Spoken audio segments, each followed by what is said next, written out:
Hi everyone. Today we're going to dive into outsourcing your internal compass. What's your internal compass, you might ask? It's your inner GPS system, your inner navigational system. It helps you determine what's right for you. So when you outsource your internal compass system to the external world, you're relying on other people, places, things, companies, institutions, governments tell you what to do, to make life decisions, to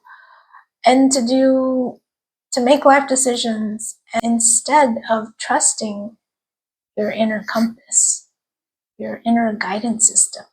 In today's hyper-connected world, it's easy to get swept up in what everybody else thinks about what you should do.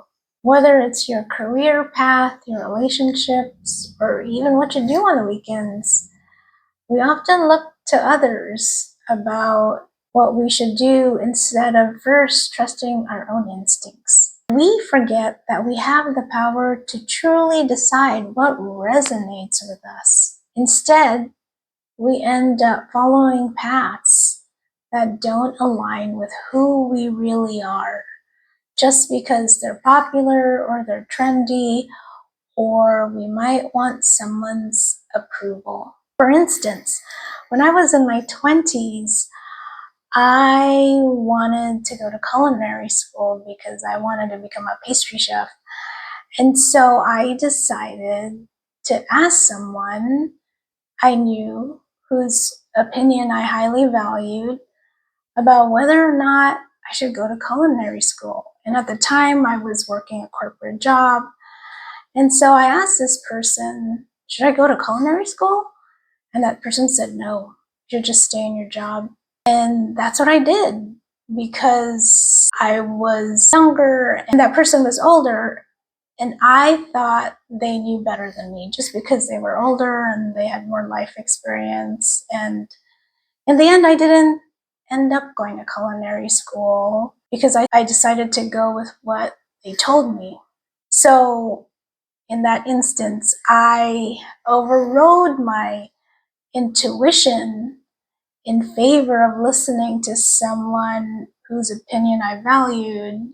And looking back, I also wanted their approval. And if they didn't approve of my idea, then I didn't go with it at the time. Now I understand that I wasn't listening to my intuition. And that's a lesson I learned. I take responsibility for making that decision and taking those actions. So that was on me. That wasn't on the other person at all. So how do we stop outsourcing and start tuning into our internal compass? I've got a few tips for you. Number one, disconnect to reconnect. I'm not saying to ditch your phone forever, but unplugging may help you reconnect with how you really feel. Without all the noise from social media, it's easier to hear your own thoughts. When you give yourself space to be alone with your own thoughts, that's when your inner compass gets louder. Number two, journal your dialogue. Sometimes it's hard to know what we want because our mind is cluttered with everyone else's opinions. Writing things down can help clear the fog. Start asking yourself questions like, what do I value? What drains me? What energizes me?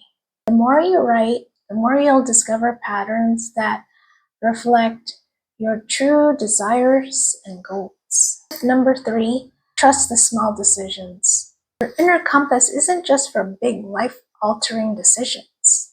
It's in the tiny choices we make every day, from what we eat for breakfast or how we choose to spend an evening.